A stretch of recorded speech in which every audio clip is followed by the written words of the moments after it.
This lecture series on SDGs is in conjunction with International Lecture Series, University Tengku Abdul Rahman, and Mariano Marcos State.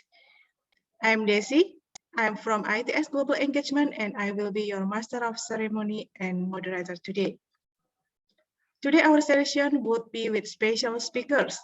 First, we have Prof. Lai Sun On from University Tengku Abdul Rahman. I'd like to say hi. Hello, Prof. Lai. Hello, good afternoon, everyone. Okay, thank you. And then we also have Prof. Ernesto del Rosario from Mariano Marcos State University. Also, I would like to say hello, Prof. Ernesto. Hello, everyone. Good afternoon. Okay, thank you. So before we start our agenda, here's some technical rules for all of the participants. First, please adjust your name or ID screen using format name_campus. Second, during the lecture, please turn off your microphone and only turn on the microphone when the moderator gives chance. Third, please fill your attendance at bit.ly/attendance bit.ly/attendance_GLS. Our committee also sent the attendance link in the Zoom chat room. For the participant who wish to get an e-certificate and stamp, please fill the attendance 15 minutes after the session starts. And then for participants who wish to ask questions during the question and answer sessions, please send your questions at bit.ly/GLS_Q&A_1. The link for questions listed in the chat room as well. Or you may ask directly by using the raise hand feature later. Today's GLS on SDGs will present two topics. The first one is entitled Achieving Clean Water and Sanitation through GLS 6 Initiatives, that will be delivered by Prof. Lai Sun On from University Tengku Abdul Rahman. And then the second topic entitled SDGs 14, our contribution in its achievement and realization, which will be delivered by Prof. Ernesto del Rosario from Mariano Marcos State University. We will have both lecture first. In each lecture would be 45 minutes, and then Q&A session will be afterwards. Okay, now before we start to the next agenda, let me introduce our first speaker. Prof. Lai got his Master of Environmental Engineering from National Tengku University, Taiwan. Then he got his PhD from Clarkson University, USA. Currently, Prof. Lai is the Director of Community and International Networking in charge of external collaboration and community engagement. While in the 2012 until 2018, he was the Deputy Dean in charge of student development and industrial training. Some research and also collaboration of Prof. Lai, such as the recent advancement of sustainable and renewable energies in automatic power generation in 2021. Okay, without further ado, let's invite Prof. Lai. Please, Prof. Lai, the time is yours. Okay, thanks, MC, moderator. And also thank you for ITS for the second time invitation to me to deliver this guest lecture to the student from ITS, probably also the student from other partner university of ITS.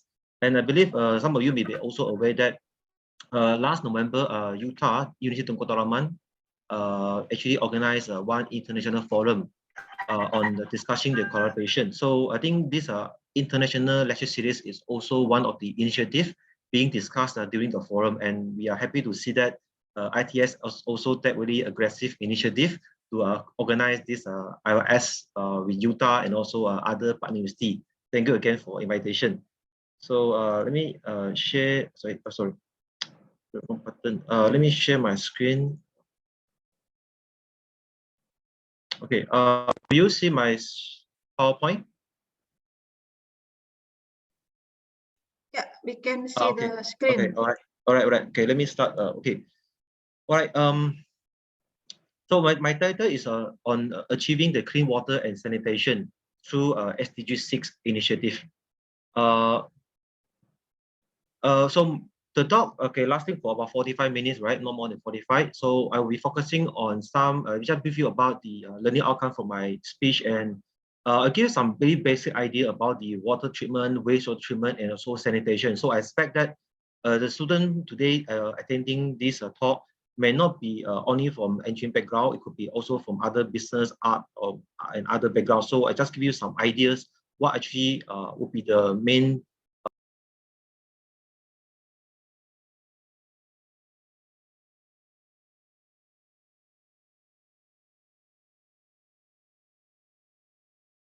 Okay, I think we have a connection problem with the professor, like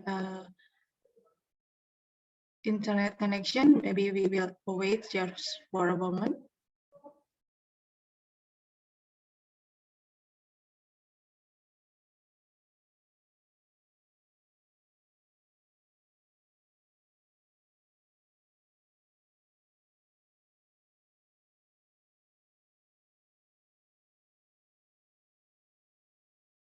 Like internet connection. Maybe we will wait just for a moment.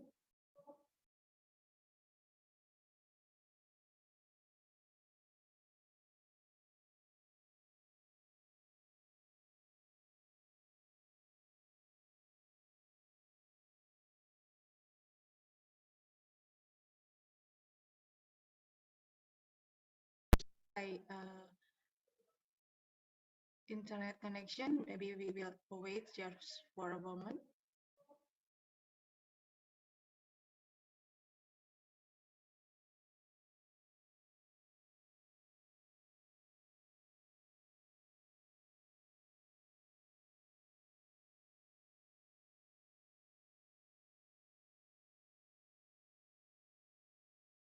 Like internet connection. Maybe we will wait just for a moment.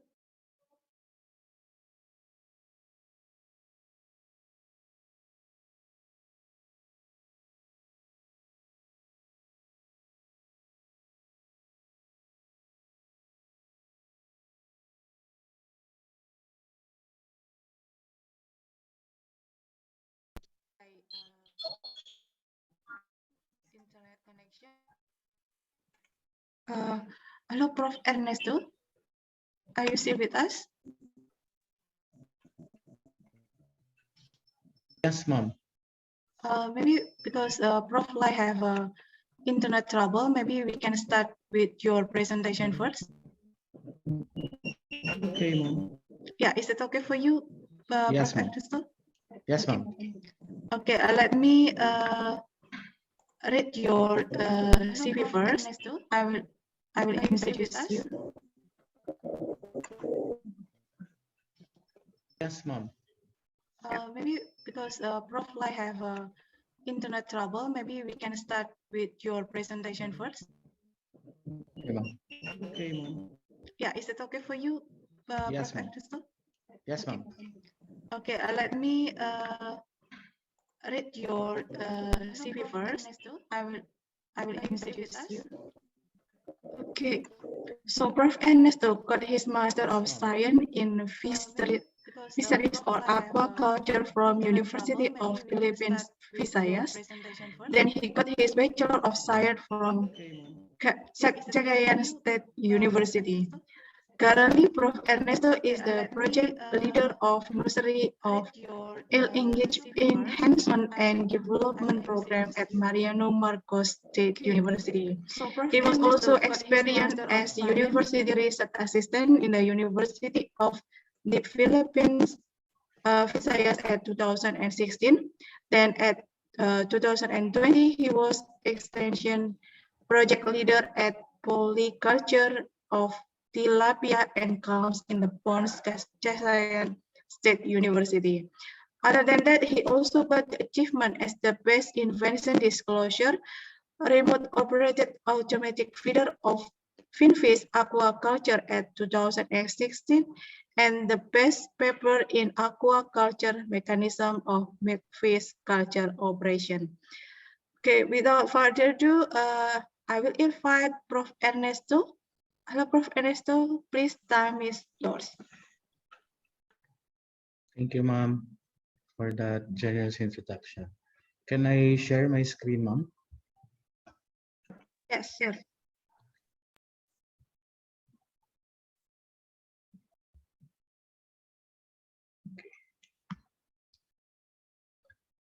Are you seeing now my screen, ma'am? Yes, perfect. Okay. Okay, so good afternoon once again. Before I start my lecture on SDG 14, first I would like to express my thanks to the ITS for inviting us here in the Philippines to give a lecture on SDG 14. For this afternoon, I was tasked to discuss on SDG 14, life below water, and our contributions in its achievement and realization. Okay, so with this lecture, I'll be walking you through on the history of the different SDGs. How did we arrive on the 17 sustainable development goals that we have nowadays?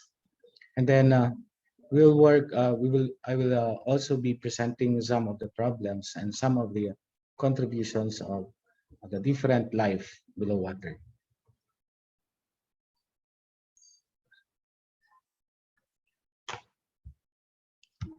Okay, so just to give a glimpse on the SDGs origin, in 2001, the 189 countries have agreed on the MDG, or the Millennium Development Goals, which expires last 2014. These goals the MDG has composed of 7 goals, or composed of 8 goals with 7 social goals and 1 environmental goal. For the 7 social goals, this includes the eradication of hunger, promotion of education and gender equality, reducing the mortality of child mortality, improving the maternal health, combating age, and creating global partnership. For the uh, environmental goal, one environmental goal of the MDG is the environmental sustainability. So last 2015, the MDG has already expired. Before the expiration of the MDG, or the Millennium Development Goals, which was reported in 2015, wherein they reported the accomplishment of the different Millennium Development Goals, wherein this centers on the eradication of poverty and hunger.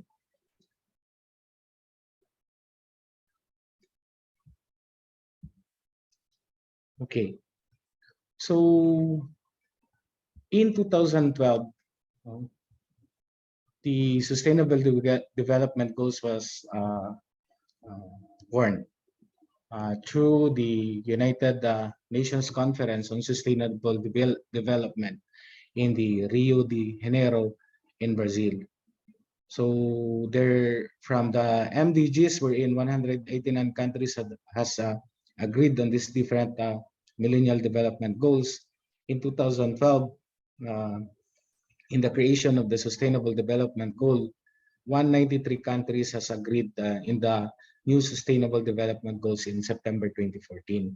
So this Sustainable Development Goal was intended to step up further the reach of overall objectives of the Millennium Development Goal, which is to eradicate poverty.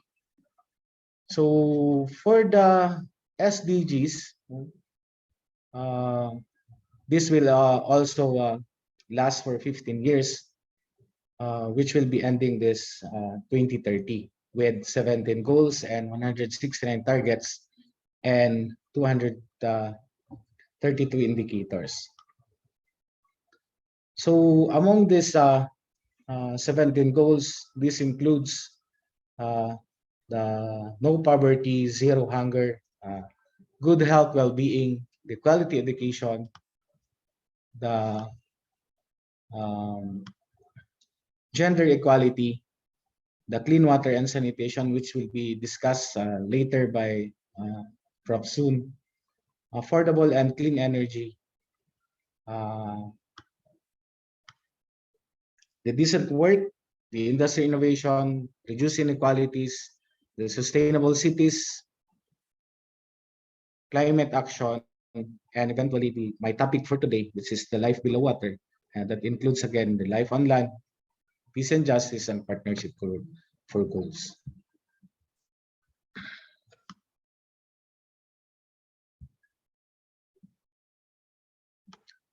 The Sustainable Development Goals has 4 pillars. This includes people, wherein its purpose is to eliminate the extreme poverty and human development. Another pillar for the SDG is the planet, which is committed for the preservation of our common home and future generations. Another is the prosperity, which is about green economy for all the advancement of renewable energy and solutions. And the 4th pillar is the peace, which is the advancement of appropriate policies and rule of law for justice and accountability. And lastly will be the partnership, which will be the working of different sectors of the shared goals of the sustainable goal or the UN sustainable goals towards the achievement of its purpose.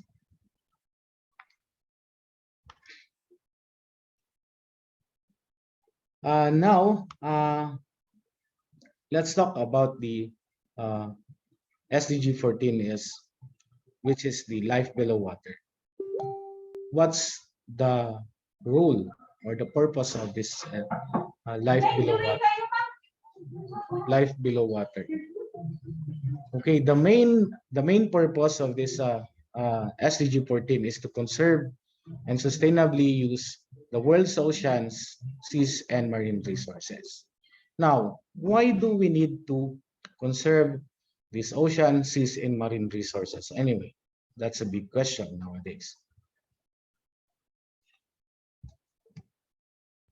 So, the reason why this sustainable development goal has been realized because our oceans provide the key natural resources that includes food, medicines, biofuel, and other products. So taking into consideration the different sustainable goals that we have, which is 17, this SDG 14 could be a contributor in the achievement of the other sustainable development goals that includes eradication of hunger, the decent work, and others. So aside from this, the marine environment is also home of the stunning variety of beautiful creatures or biodiversity of organisms that could be ranging from a single-celled organism, the single-celled organism, to the biggest animal ever to have lived on Earth, which is the blue whale. So aside from this stunning biodiversity that we have, the ocean also produces 50 to 80% of the oxygen that we consume on Earth. These organisms play a vital role in the balance of the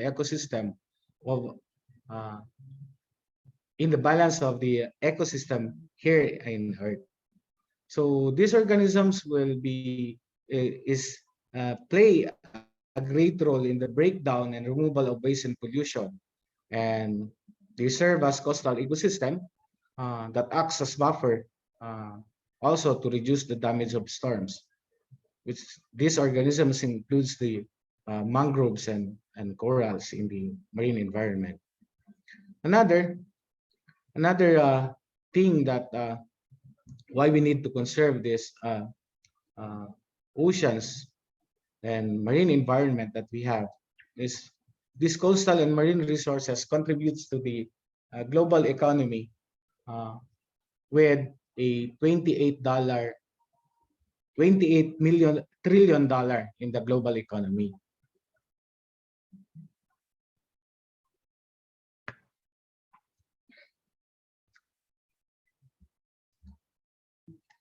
So life below water faces different challenges nowadays.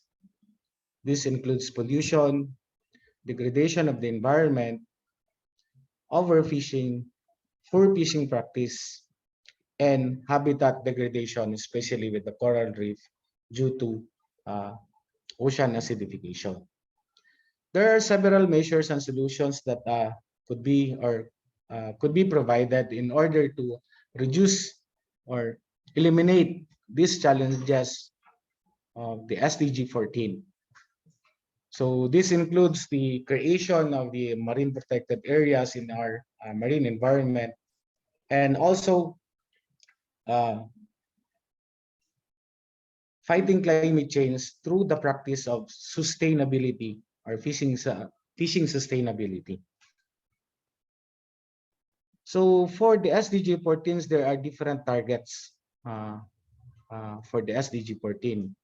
This includes the reduction of marine pollution, the protection and restoration of the ecosystem, the reduction of ocean acidification, and the promotion of sustainable fishing, conservation of coastal and marine areas, the ending of the subsidies contributing to overfishing, the increase of economic benefits from sustainable use of marine resources, the increase of scientific knowledge and research and technology for ocean health, and the support of small-scale fishers, and the implementation and enforcement of national and international law at seas.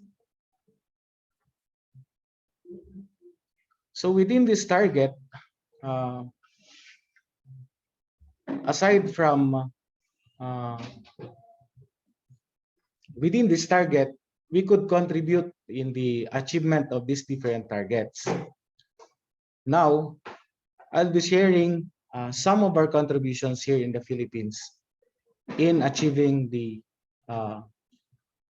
Sustainable Development Goal, or the different targets of the SDG 14.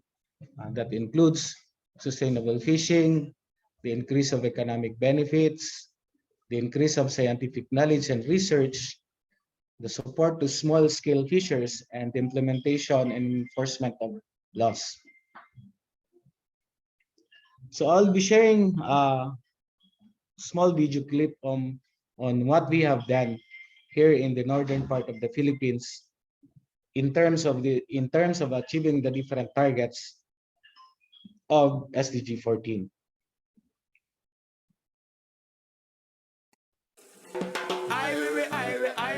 Box. In 2018, UST has granted us a project on eels.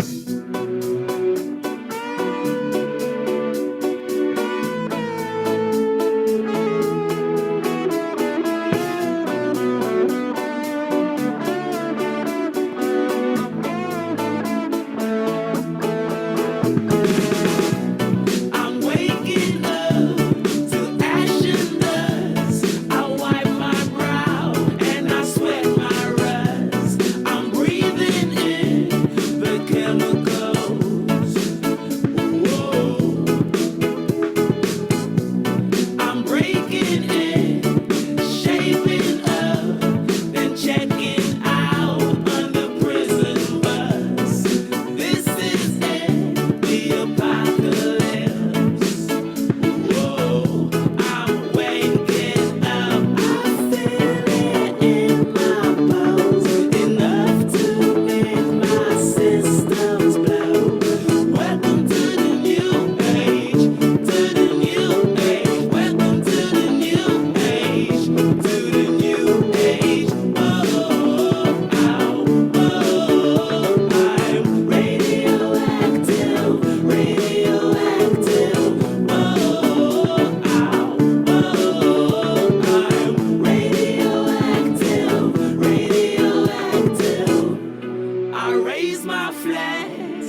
done my clothes.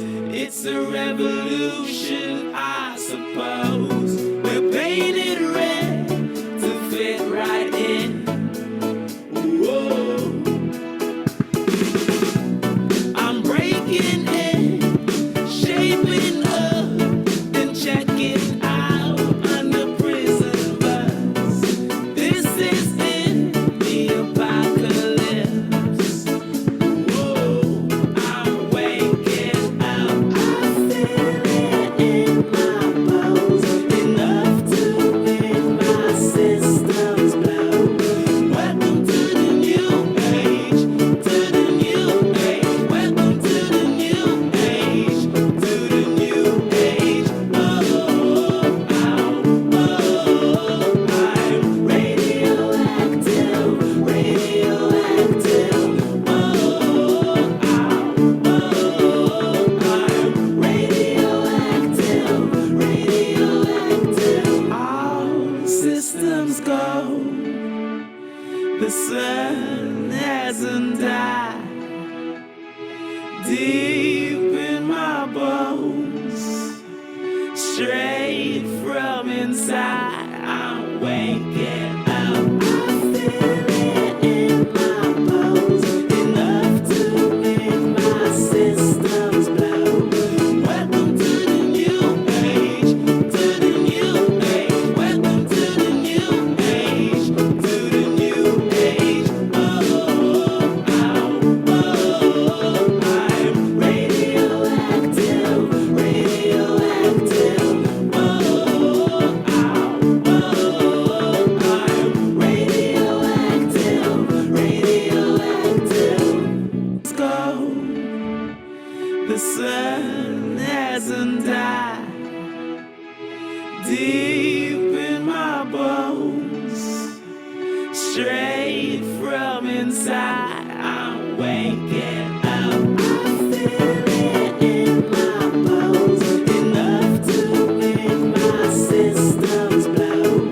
Welcome to the new age, to the new age. Welcome to the new age, to the new age. Oh, I'm radioactive, radioactive. Oh, I'm radioactive, radioactive. So this video clip shows the activity that we have done in our IL project way back 2018 to 2020 at northeastern Philippines, specifically at Cagayan Valley in the Philippines. So based from these studies that we have conducted, we found out that glass eels are abundant, or glass eels are present all year round, but they are abundant on the month of November going to the month of February in all sampling areas. For this study, we have conducted or monitored four major river systems in the northeastern Philippines, which include two major river systems in the province of Cagayan and two major river systems on the province of Isabela. So from this study also, we found out that there are two groups of glass eels that are found in these four major river systems. This include the short fin and long fin eels. And based from the studies that we conducted, these two different group of eels has two different seasonal occurrence also. So majority of the short fin eels are abundant on the cold months, while the long fin eels are usually abundant on the hotter months here in the Philippines. Based from another activity that we have done with this project is that we conducted DNA analysis for the conferment as a confirmation of these two groups, and we found out that based from the DNA analysis that we have conducted, that we have Anguilla marmorata and Anguilla bicolor pacifica that is present year-round in all of the gathering sites for glass eel gathering in northeastern Philippines. So based from these results that we have conducted, we have also presented the outputs of the outputs or results that we have conducted through different symposium. Actually, we have exhibited our project at the National Science and Technology Week of the Department of Science and Technology in Manila last 2019. And also based from this project, we have trained at least 6 students from the university or from the college that could be future professionals also that could be studying on eels in the future. So aside from this contribution of the project, we have also presented with the different stakeholders the result of the study, wherein we come up with a policy recommendation on glass eel gathering, wherein we have presented this to glass eel gatherers in northeastern Philippines and local chief executives as our partners.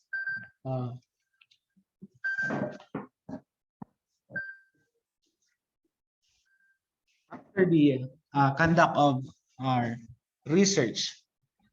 So we presented that glass eel gathering due to the occurrence of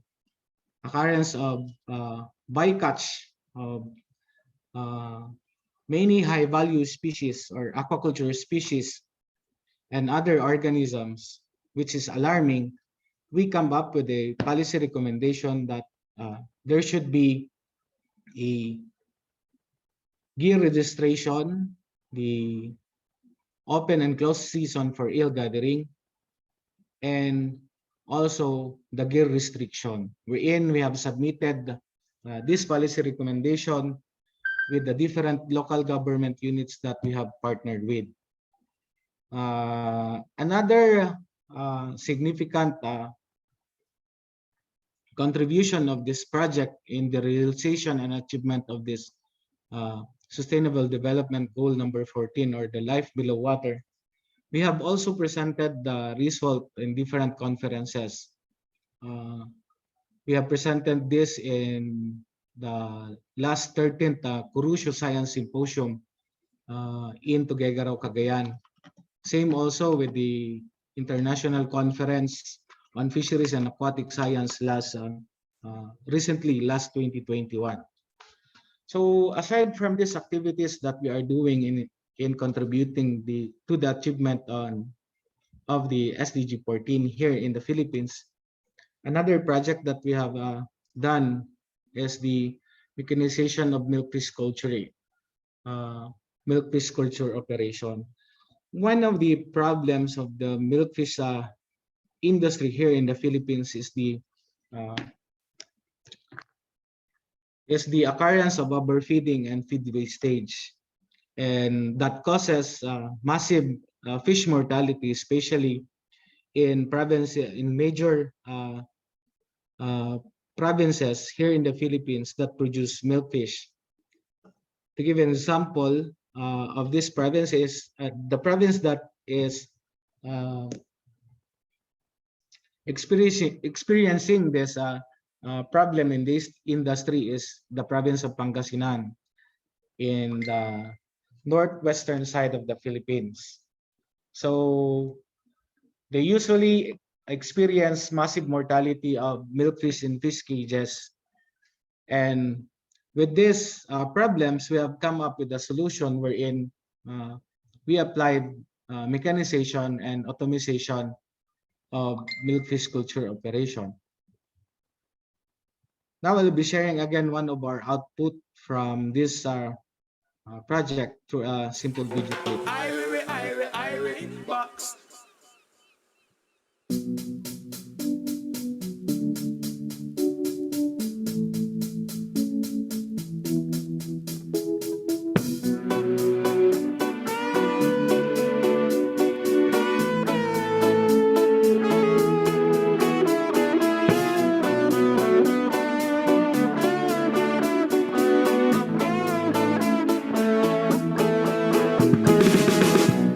I'm waking up to ashen dust. I wipe my brow and I sweat my rust. I'm breathing in the chemicals. Whoa. I'm breaking in, shaping up, then checking out on the prison bus. This is it, the apocalypse. Whoa, I'm waking up. I feel it in my bones, enough to make my systems blow. Welcome to the new age, to the new age. Welcome to the new age, to the new age. Oh, I'm radioactive, radioactive. Oh, I'm radioactive, radioactive. I raise my flags, done my clothes. It's a revolution, I suppose. We're painted red to fit right in. Whoa. I'm breaking in, shaping up, then checking out on the prison bus. This is it, the apocalypse. Whoa, I'm waking up. I feel it in my bones, enough to make my systems blow. Welcome to the new age, to the new. Okay, so this was this study was conducted in Karkar Prawn Farm, Karkar, Cebu, in the Philippines. This on the southern part of the Philippines. We have employed these automatic feeders for milkfish operation with 10 by 10 by 5 wooden and bamboo framed milkfish cages. So based from this study, we found out that that best best practice or best growth and best biomass could be achieved by the combination of what I've showed you a while ago, the different two automatic feeders that we have developed, and another findings, significant findings that we have with regards to the contribution into the conservation of the marine environment is that we have reduced or eliminated the incidence of overfeeding through the use of these different two automatic feeders that we have developed. And another is we have also reduced the chances of size variance at harvest, wherein it was observed that the combination of the two different feeders that we have developed gave the best result, wherein size variance is not significantly different. So based from this different activities that we have and experience that we have here in the Philippines, this gave us the opportunity again to do research, wherein we have a newly project just approved this January 2022, which is excuse me, focus on the study of seaweeds because Philippines is known to be one of the largest suppliers of seaweeds worldwide. But however, here at our place in the northern Philippines, we have not yet conducted, or we have not yet producing seaweeds here in our province. So this gave us the opportunity to conceptualize again a research that addresses the issue of sustainable farming, wherein we'll be conducting a spatial suitability assessment using a GIS models to determine the area suitable for seaweed farming, and we'll be conducting a verification trials of the different farming technologies that is available in the Philippines, together with the different species being cultured, to determine the suitable species for us here in Ilocos Norte that could help our fishermen that are relying to the productivity of our oceans and marine environments for fishing.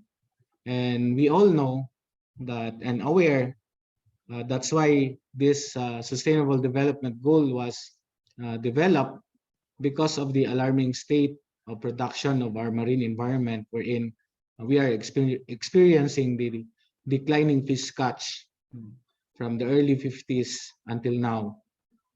So this project was initiated or conceptualized in order to address this problem. And if you were thinking, maybe some of you is thinking why I'm presenting this different projects that we have, because this raises my concern when I finished my master's degree at the University of the Philippines, because of the scenarios that we are experiencing here in the Philippines and at the global level, wherein the degradation of the marine environments, unsustainable fishing and farming, and other challenges that we are facing in the fisheries industry. Since I was employed as a faculty at the university, regardless that we are mandated to conduct instruction, research, and extending results of these different activities that we are doing in the research, I feel that I am obliged to conduct researches to contribute, or to at least help the fishing communities here in the Philippines, so that they will have a decent living. Because here in the Philippines, fishermen are considered the poorest of the poor here in the Philippines. That's why we're initiating these different activities for us to contribute to our fisher folk here in the Philippines. And aside from this study, again, the Department of Science and Technology has newly approved research again for us, in continuity with what I have presented a while ago on eels. Now they have approved our proposal on the early weaning and nursery rearing of these eels here in northern Philippines, because Philippines is one of the major source of eels nowadays, because of the depletion of these glass eel resources in other countries. In Japan and in Europe, eels are already endangered. That's why they have imposed a policy of no gathering already. That's why they resorted to look into eel species that could be an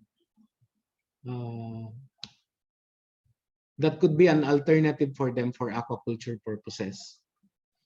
And I think that's all my presentation, and good day, everyone.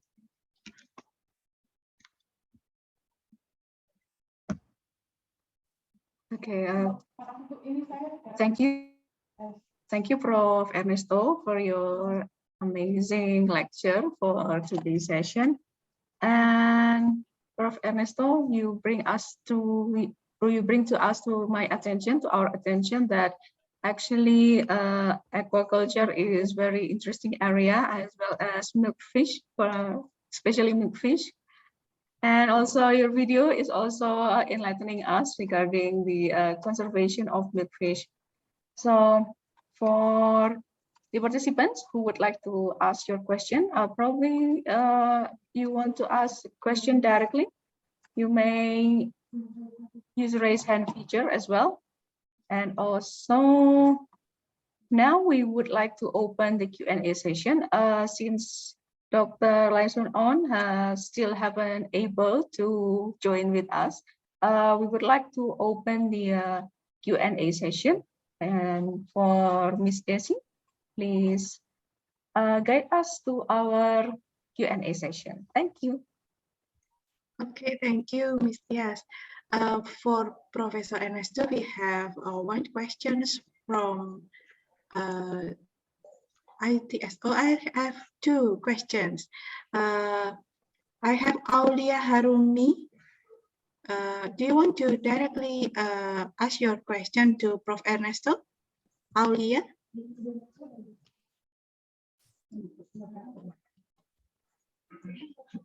Hello, Aulia. Okay, I will read the question, Prof. Ernesto. Yeah. Is there any step on risk analysis and mitigation for pollution because of the disasters? Example, for the oil leakage, is there any penalty for that? Because it will cost a lot to clean and takes time. Okay. So is there a penalty nowadays with these different environmental hazards that we're facing? Yes, I think yes. Our country has different policies and regulation in terms of this different hazards that are that has been exposing our marine environment. For the Philippines, we have the Department of Environment and Natural Resources, wherein they are the one who is in charge in determining the extent of the damages, together with the Bureau of Fisheries and Aquatic Resources here in the Philippines. But I think our participant that has raised this question is, I think, from Indonesia. But I think Indonesia also has an agency or institution that deals with this kind of hazard that the marine environment is facing nowadays. And in terms of calculation and valuing of these hazards that has been caused by this pollution and others, in the Philippines, we have the Bureau of Fisheries and Aquatic Resources, together with the Department of Environment and Natural Resources, that gives value and gives penalties to those who violate our environmental laws here in the Philippines. But I think in Indonesia, yes, you also have a agency in the government that deals with it in penalizing and imposing some rules and regulation in order to protect our marine environment. Yeah, okay, thank you very much for the answer, Prof. Ernesto. So I also interested in about your project about the feeder. Prof, may I know how long you have to finish the project from the beginning until you successfully implemented your project in the sea? During the development of our automated feeders, we have developed the automated feeders for at least 2 years, because we are concerned on the design, especially on the feed distribution and the efficiency of the feeders that we have developed. Aside from the design and efficiency, we have considered also the the what do you call this? The program that was developed in making the automatic feeder works, because I have a other team members that are developing the program in terms of the automation process and how we will automize the feeders. At the same time, I'm working in the general efficiency and applicability of this automated feeder. Eventually, we have the project starts last 2012, and eventually we are testing several prototypes in the early 2013, and in 2014 we have developed these prototypes that have small scale prototypes, and eventually we have tested and pilot tested the bigger ones, wherein we have employed the IT, or the programming component, as well as the automation component, wherein this feeders is fully automated, wherein it will give you information about the volume of the feeds in the feed hopper. It will gives you the information about the information and calculation of the possible feed wastage based on the number or amount of floating feeds that are floating in milkfish cages. And then we just also have applied for the IP last 2015, I think, or 14, for this specific feeder that I've shown you a while ago. Okay, thank you very much, Prof. Ernesto. We will hold the next questions since we already have a Prof. Lei here. Sorry, I didn't realize actually I see out of the Zoom. Sorry. Yeah, okay, that's okay. I actually almost ending my presentation. Then only I realized that I'm actually out of the Zoom. Okay. So we will proceed with your lecture, Prof. Lei. I maybe just do a quick one instead of comprehensive, because the time is constrained. Where did I stop just now? Yes. Where did I stop just now? Where did I stop just now? Just now, did I actually stop halfway or? No. We will proceed with your lectures, and then we will go to the question and answer for both speakers. Okay. Actually, we lost you in the very first lecture. Very first? Yes. Okay. Okay. Oh, very first. So, all right. Sorry. Okay, I didn't realize that actually. I'm disconnected. Now, can you see this my slide? Actually, I'm almost the end of my slide. Yes. Can you see my slide now? Yeah, we can see.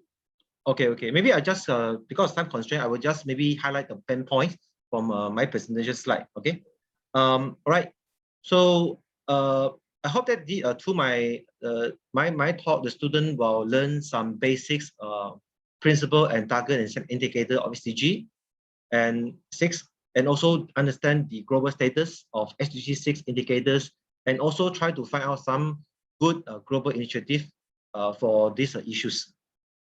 And the question is water important? I think just out through the video that water is actually really particularly important, not only for not only for the health and others, but just on the video actually show that there are actually a lot of African women spending a lot of time to carry the water from one location to another locations. So if we can save the time for them by providing them with the access to the clean water, so they can actually utilize this time for better education improvement. Okay, and so these are the water treatment that everybody actually must have some ideas about this system, so to understand where actually we get our drinking water.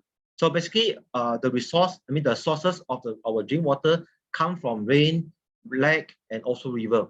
So then all this water collected from this water body will actually undergo different chemical, physical, and also biological processes. And ultimately, this water, drinking water, will actually deliver to our house and we can use it.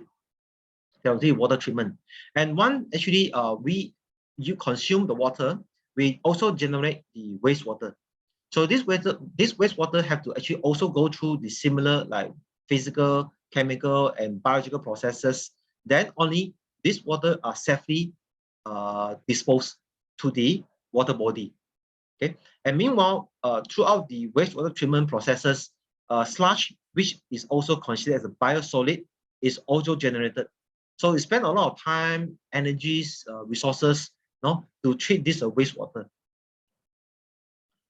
Sanitation is defined as the having the access to facility for safe disposal of human waste, and also having the ability to maintain the hygienic conditions through the sanitation system, including the collection, storage, transport, treatment, and disposal of the human waste and also the wastewater. So I believe that the university students should have the global mindset and also the perspective. And we are tackling this kind of the global issues. So my presentation today will be focused on this global initiative and global standing of these issues. And I'm not going to zoom in into the particular or individuals technologies that just I research conference, and I just give you some overview of SDG and also their respective global initiative. So SDG, there are total of 17 goals and 169 targets and also 232 indicators. And all these goals and targets are actually interconnected. And we should actually leave no one behind. Meaning every people, animal, plant, and others all under the sun should be actually protected and also taken care under this SDG. And SDG are actually proposed to tackle the issues that we are facing now, including climate change, inequality, poverty, environmental degradation, peace, and justice. So let me just zoom into the SDG 6, which focus on clean water and sanitation. The UN explained clean water is a basic need for human, and we should be easily access to the clean water, not only the water, but clean water. Although there's sufficient fresh water on the planet to achieve this, but we are still facing the issues such as poor infrastructures, investment, planning, and every year millions of people actually die because of this kind of the problems. And the UN has identified 8 targets and 11 indicators for SDG 6. So is infrastructure the only challenge? Maybe no, because we are polluting water from our human activities. Look at some fact and figure now. Like 844 million people still lack even basic drinking water. 2.3 billion people still lack basic sanitation. And 892 million people practice the open defecations. 80% of the wastewater are not being or not actually safely treated. 2 million people are facing the water stress or water shortage. The world has lost about 70% of their natural wetland over the last century. So these are issues that we are facing as far as the water and sanitation is concerned. So then let me zoom in the target one by one. But I will only focus on the first 4 targets, right, from 6.1 to 6.4. The 6.1 say safe and affordable drinking water. So by 2030, we are supposed to achieve universal and equitable access to safe and affordable drinking water for all. And for each of the target, there are a specific indicator, right? So that to show that whether we are achieving or not, or how far we are actually away from the designated goal. So for this particular goal, the indicator is proportion of population using safely managed drinking water services. So the number of people in the country having this kind of access. 6.2 say end open defecation and also provide the access to sanitation and hygiene. So hope that by 2030, we can achieve access to adequate and equitable sanitation and hygiene for all, and also end the urban-ification. So these are the indicators: safely managed sanitation services, and also hand washing facility with soap and water. So we look at the number of people having these accesses. Number 3, improve the water quality, wastewater treatment, and safe reuse. So we want to halve the proportion of untreated wastewater and substantially increasing the recycling and reuse. So on one hand, we want to reduce the untreated wastewater being released. On the other hand, we also want to increase the reuse and recycling for the water. So the indicator is the proportion of wastewater safely treated. And we also want to improve the water quality by reducing the pollution, eliminating the dumping to the water body, and also reducing the release of hazardous waste and material into the water body. So this is a proportion of body or water with good ambient water quality. And number 4 is the water use efficiency and also fresh water stress. So this one we look at how much we are improving in terms of water use efficiency over the time. And the fresh water stress to ensure the sustainable withdrawal and supply of fresh water to address the water shortage and also reduce the number of people suffering from water shortage. So the rest of 6.5 is about the integrated water resource management. 6.6 is water-related ecosystem such as mountain, wetland, forest, river, aquifers, and also the lake. How we protect them and restore the water system. 6.8 is about the international cooperation so that we can help the developing country. And 6.B is the local engagement, like community participations as well. So all these are target indicators listed under the SDG 6. So these are the indicators, the global status about each of the indicators. So for example, 74% of world populations can access to safely managed drinking waters. In other words, there are still about 26% of people without access. 54% of the people having this access to safely managed sanitation. There are 44% without access. And hygiene, 71% with access to hand washing facility. So 39% no. 56% of the domestic wastewater, meaning from household, is safely treated. So meaning 44% are not treated properly. 72% water quality is good. So 28% water quality is questionable and not good. Water stress and others. So because time constraints, so I just skip it, but you can always visit the website to understand the global status for the time being. And we look at the data, and also later the data will come to show you, does it only affect, does these issues only affect the people in developing countries like Philippines, Malaysia, and Indonesia? In fact, not really. If you look at the data later on, global status of indicator 6.1.1, which is the proportion of population using the safely managed drinking water services. So the number of people having this kind of access, like let's say look at the US, Canada, right, Europe, and also some country in Middle East, having the good access, right, 90 to 100%. And Malaysia also the same. But if you look at the other data, which are maybe in the gray color, it doesn't mean they are not good because they are not submitting the data. So all the map, the data and the map actually are presented based on the country submissions. Okay, so 6.2.1a, which is the proportion of population using the safely managed sanitation services, meaning to have good access, like country from Canada, US, European countries, but not Russia and other China, Australia, or South America, and so on. 6.2.1b, proportion of population with hand washing facility with soap and water available at home, like country like Malaysia, Indonesia, Mongolia, and also some country in Middle East. No, they have a good washing. They have a hand washing facility So, but some other country like Europe, US, they are not submitting data. Okay, so Africa have facing the issues. So they don't have the proper hand washing facility, 0 to 50%. Okay. 6.3.1, proportion of wastewater flow treated safely, meaning whether their water are actually properly treated or not.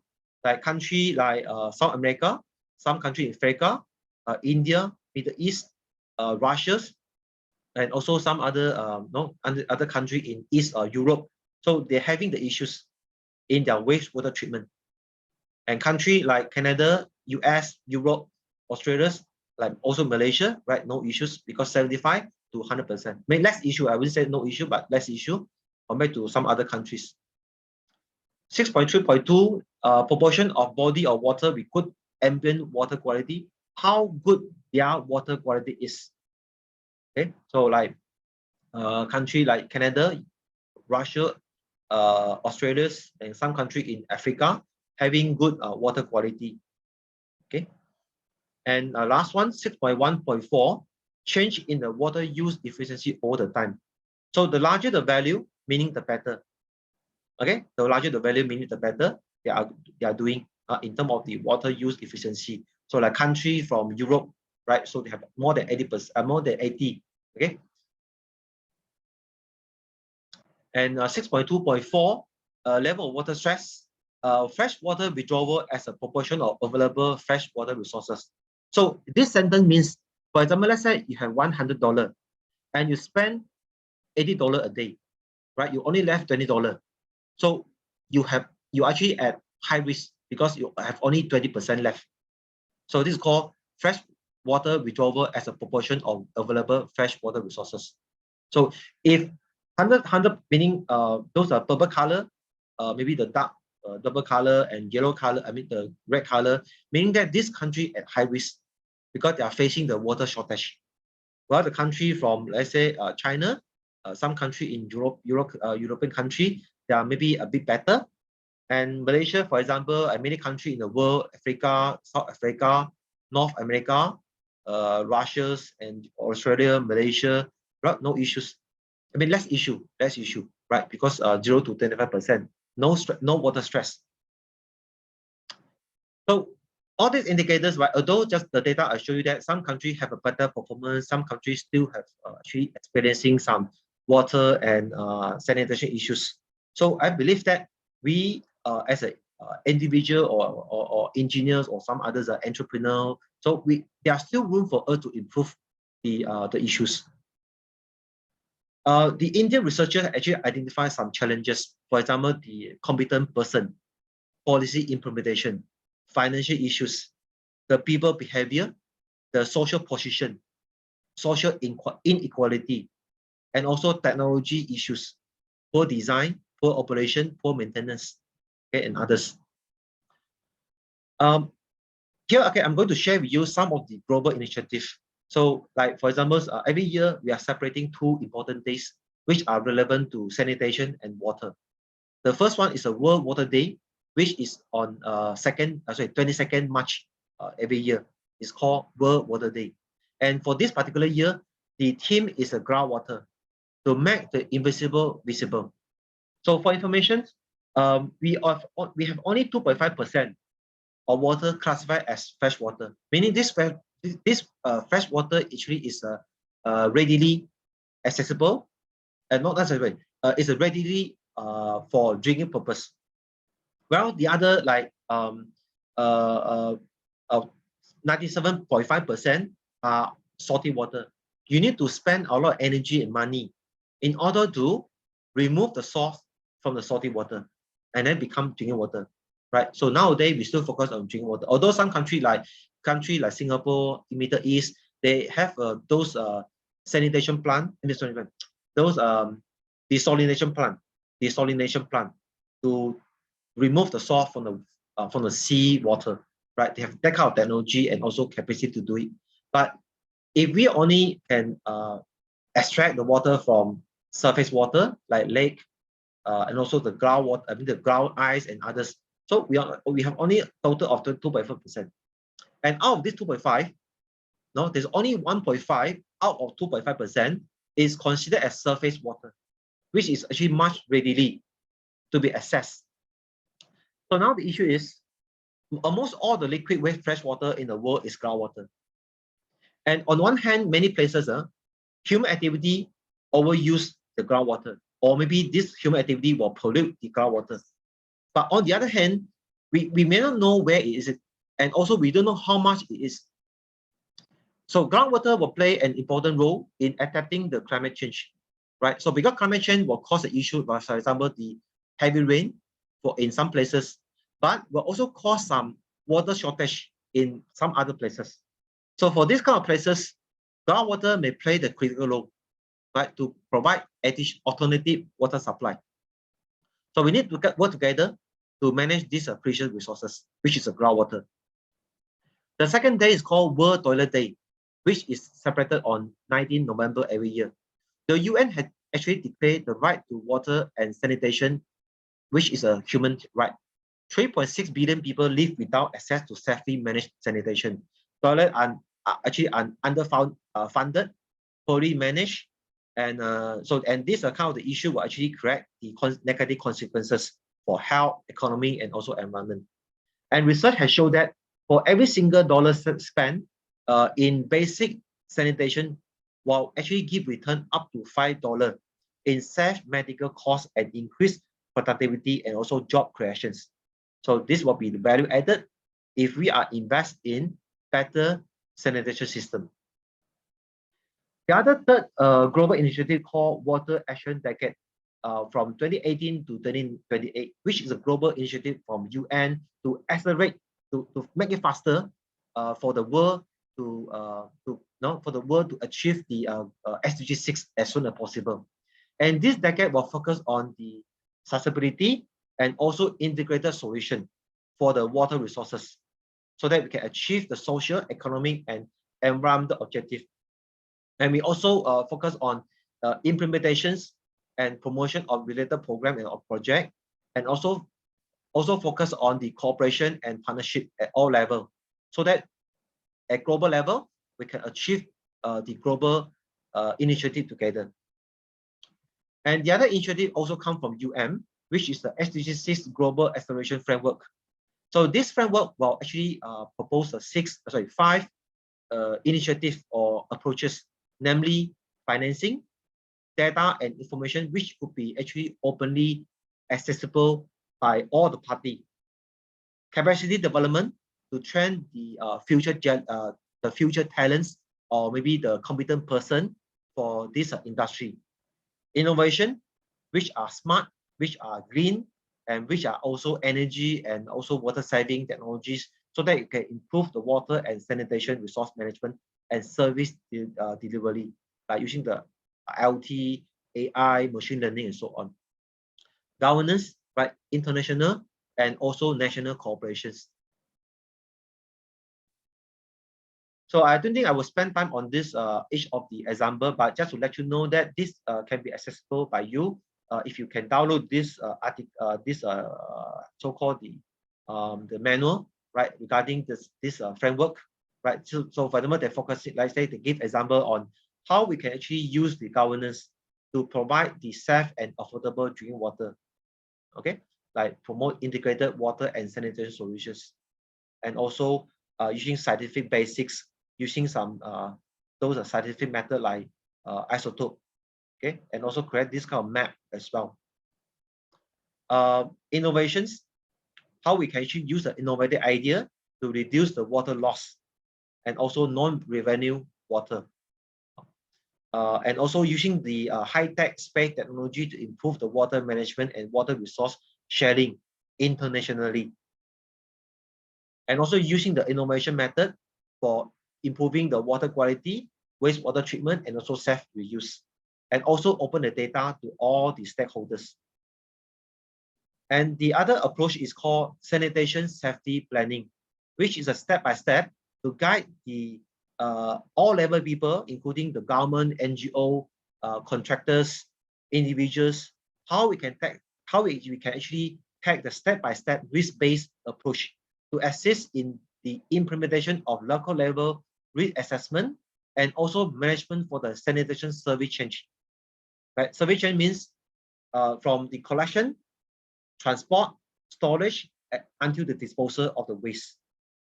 And SSP also support the implementation of the WHO guideline on sanitation and health.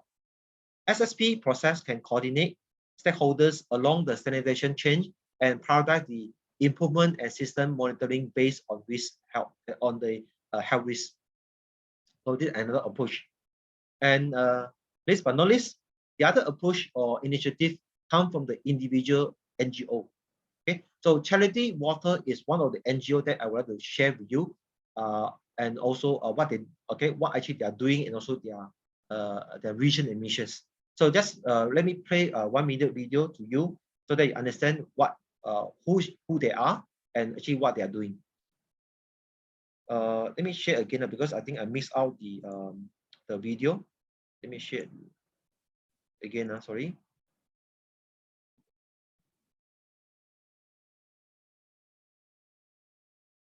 Okay. Okay.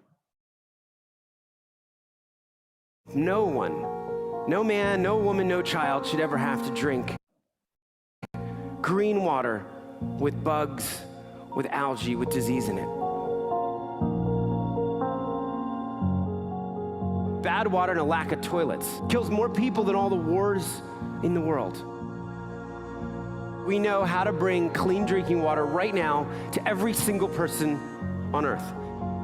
And when you can bring water into communities, it truly transforms them. It changes everything. Right? You could know that you'd made a difference.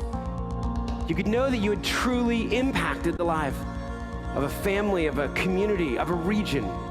There was either clean water or there wasn't. We believe in a world where every single person has clean and safe water to drink, and we will continue fighting until that happens. Okay, so from all this global initiative by government, by UN, and also by NGO, so are they actually difficult and also expensive to be implemented? In fact, some of that you understand. We need holistic solution. We need good coordination. We need good international cooperation. So not say all the initiative or methods must be very difficult or maybe complicated. Like for example, just out from NGO, I can see that actually they also approach this kind of the method. If I can show you later on, like this, right? So those are remote areas, and so they actually have access to water through the tube well and also duct well as well. So these are actually cheaper way to be accessible to the clean water, okay, from the ground. And as far as the individuals is concerned, so what can we do? So we try to be more efficient in water use, right? We don't waste water, right? We don't simply use water. And on the other hand, we can also reduce the water pollutions in terms of the type of pollutants and also amount of the water being generated from our human daily activities. Okay, and yeah, I think that's all for my presentation. Thank you. Sorry for the technical issue just now. Okay, thank you very much, Prof. For a very wonderful presentations. Now I would like to open the question and answer session. Please, anyone who wants to ask directly to Prof. or to Prof. Ernesto is most welcome to ask questions directly. You may use the raise hand feature, or you can write down your question in the link that the committee already provided in the chat.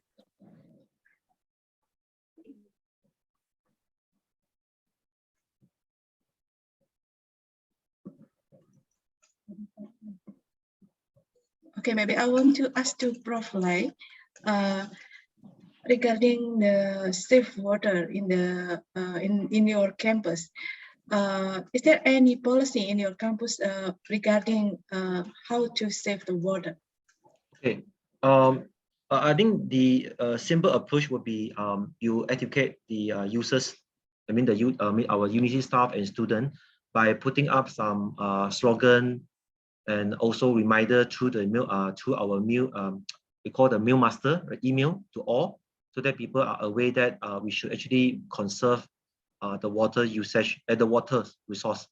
And on the other hand, also on gradually we are also replacing those water tap with more water saving water tap as well. And when we are building, because our university have two campuses. One was actually completed in year 2015, and we actually, when we are building this building, we consider the green building concept.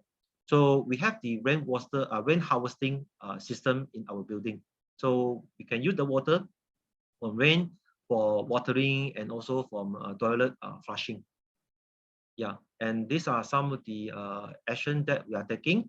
And on the other hand, our campus, our university also have the campus-based green campus committee to tackle and also to overview and monitor all the green initiative and also policy at the university level. So in fact, I myself also the chairperson for this green campus committee in one of campuses.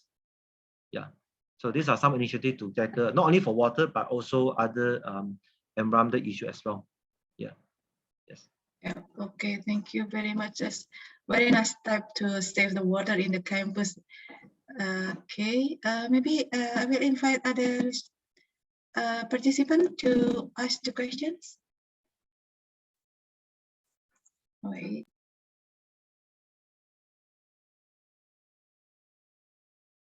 Okay, I will read the question, Prof.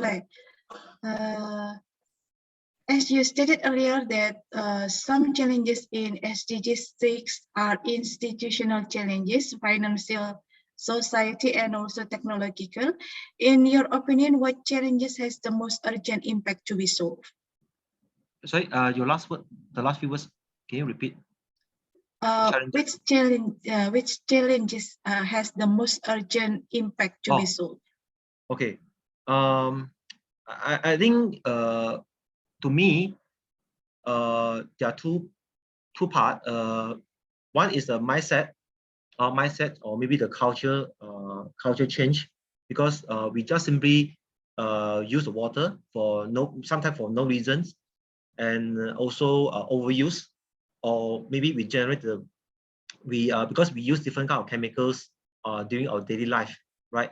So we just simply maybe generate the waste, or maybe dumping the waste intentionally or maybe unintentionally to the water body, right? So I think the mindset change, how we can actually reduce the water usage smartly, and also try to avoid the dumping of this waste into the water system. This is the first thing. Then second is from the result, that's how those results I show about the global status now. You see, people for having access to clean water is one issue is having the access to the water, right? The other issue is having access to the clean water. So my point of view is maybe the second will be the affordable and also accessible technologies. Now, because for some reasons you cannot actually afford to build those already high-end treatment plant in all the places. So we must also have some innovative available. I mean the low cost and also easy maintain and also easily install, and especially those rural or remote areas.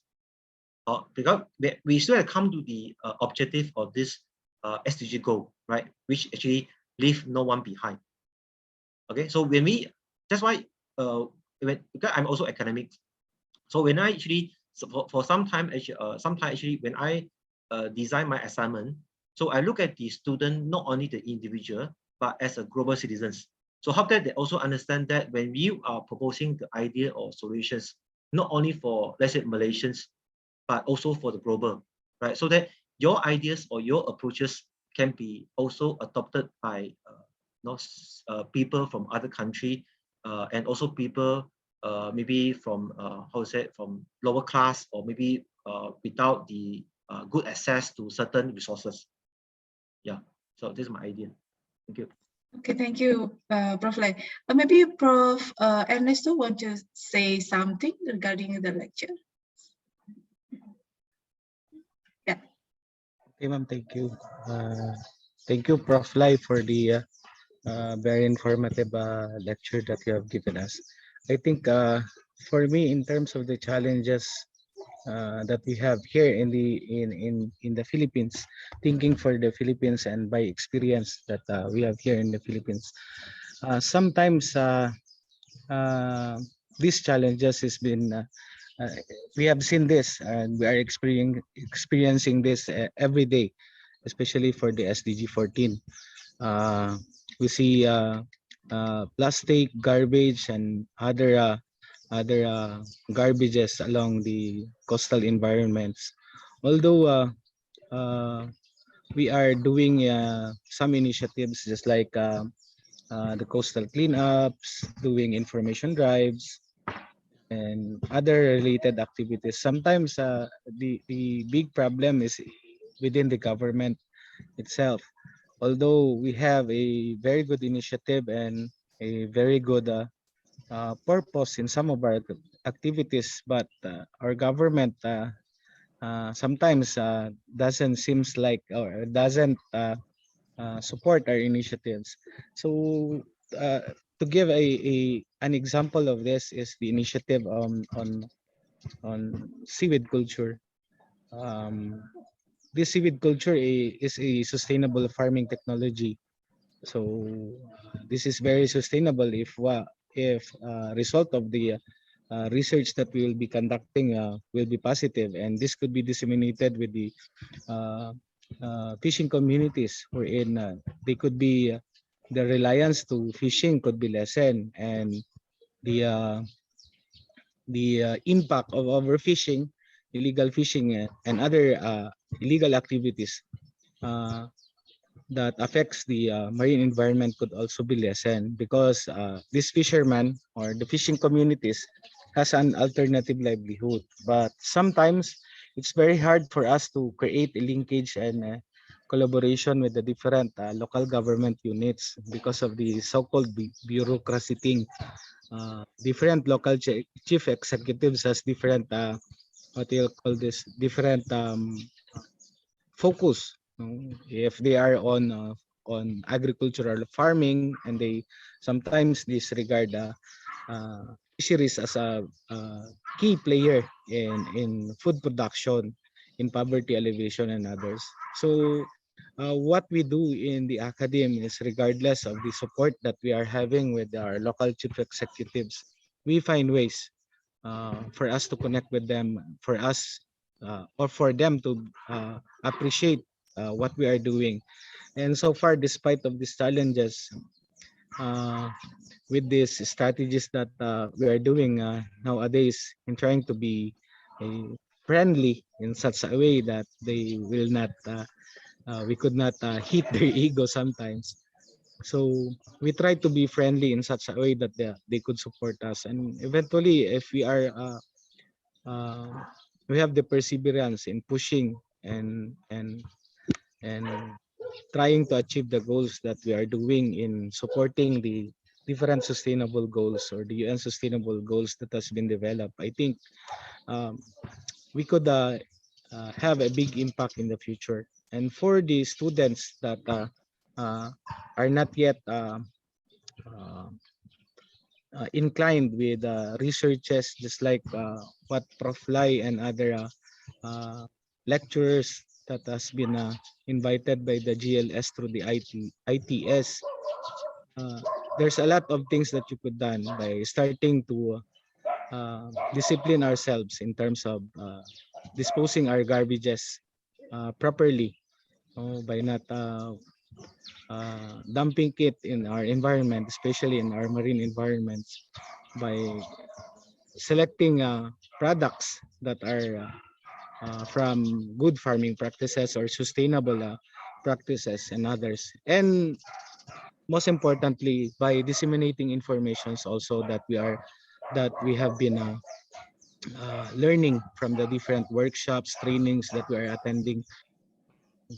the various way is for us to share it with others so that we could also what do you call this?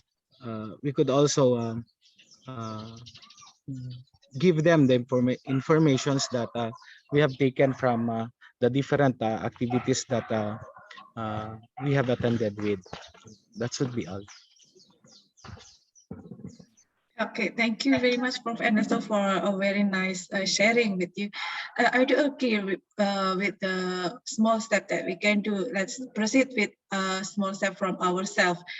I do agree with that. And also from the talk for Prof. Ernesto that say the government policy is also important for us. Yes, it's also, I also agree with that. Okay, is there any question? Sorry, Yeah, Desi, can I Prof, add on like, a little bit based on what actually Prof. Ernesto had mentioned about the government? I agree with what the Prof said just now. Yeah, I think Malaysia also experienced the same issues where actually when come to the no, because anyway the political party still opt for the those award, right? So they don't want to how to say they want to buy the vote from the people. So they are not firm enough to implement certain policy and also initiative. So in fact, our previous Prime Minister had actually mentioned that Malaysia has good how to say services. I mean the facility, but maybe the poor management for some sector or for some area. In fact, yes, and also I would say that the other reason, the other thing I would add on actually just now I mentioned the mindset and also behavior. Like I think I'm not sure in Philippines and Indonesia, but just like Malaysia example, the water bill is so cheap, tariff is so affordable. I would say cheap but affordable. Even in some state in Malaysia, like Selangor, if you know Malaysia, Selangor state, the Selangor people actually can get the free access. I mean, they don't have to pay money. It's that if they spend 20 meter cube of water per month, they don't have to pay the water bill. So then people just simply waste it, if they don't have this kind of consciousness about the environmental protections. So the mindset is very important. And the other thing is, even though we are actually in the tropical country, in some reason, for some reason, we also experience some water shortage or also cut off as well because industry dump the waste. No, they also happen in Selangor state, which is also most advanced state in Malaysia.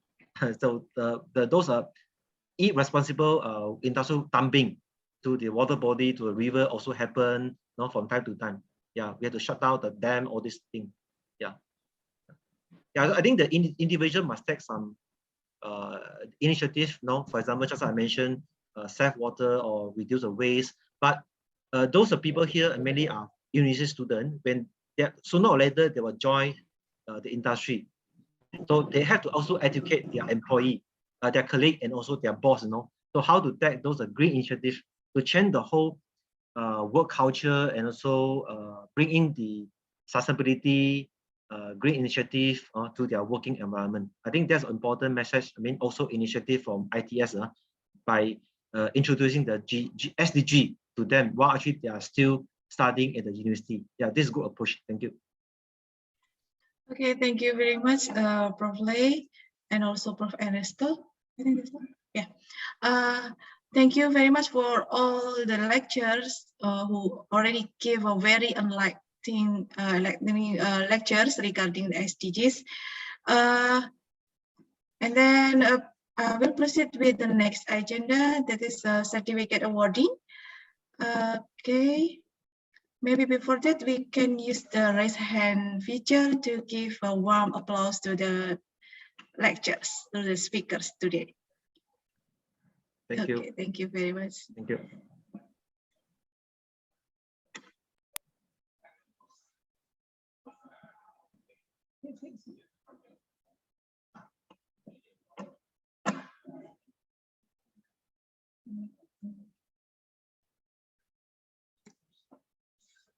Okay, however, since our campus is still half open following the pandemic protocol, we would like to apologize since it is not yet fully signed.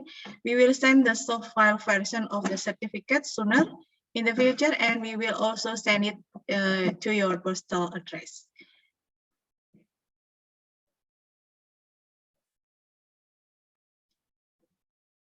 Okay, this is the certificate for Prof. Lei.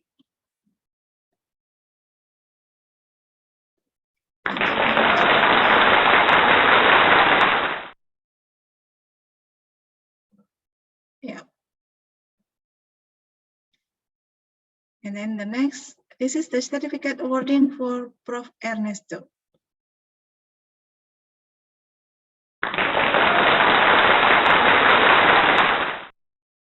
Okay. Once again, thank you very much for both speakers for your valuable time and contribution on today's guest lecture series. We believe that your lecture is beneficial for all the participants in understanding sustainable development goal, especially in the clean water, sanitation, and also life below water.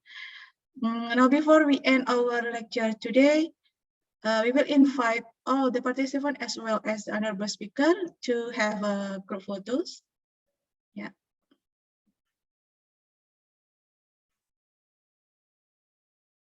Please open your camera and then give your best smile.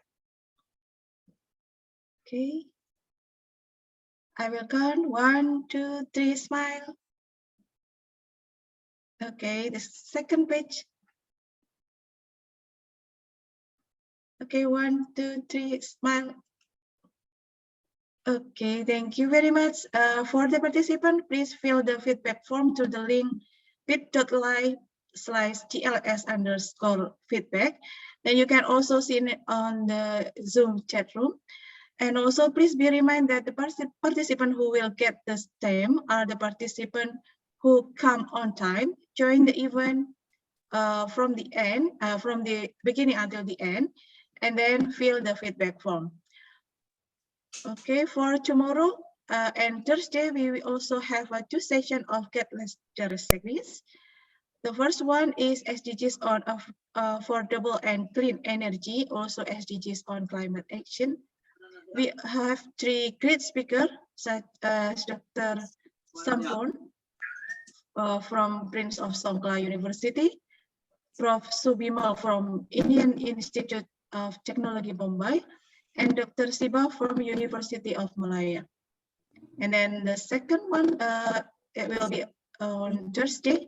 We will also have 3 speakers talk about SDGs number 9, industry, innovation, and infrastructure, and also SDGs number 12, sustainable cities and community, with Prof. Kenji Mizima from Fukuoka University, and from University of Santo Thomas, we have Dr. Maria and Dr.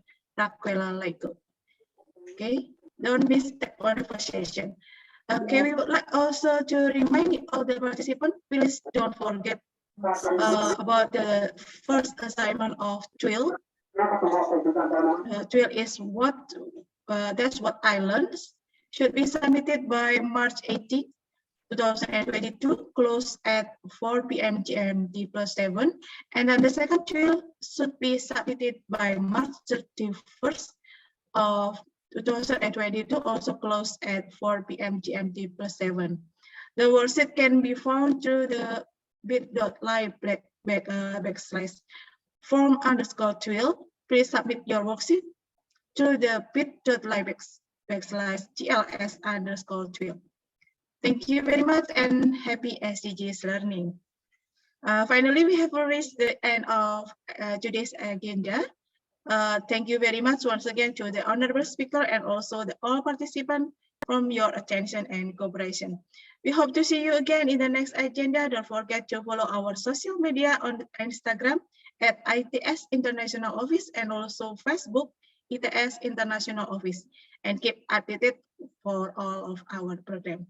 Stay safe, stay healthy, and please enjoy the rest of the evening. Thank you very much. Bye-bye.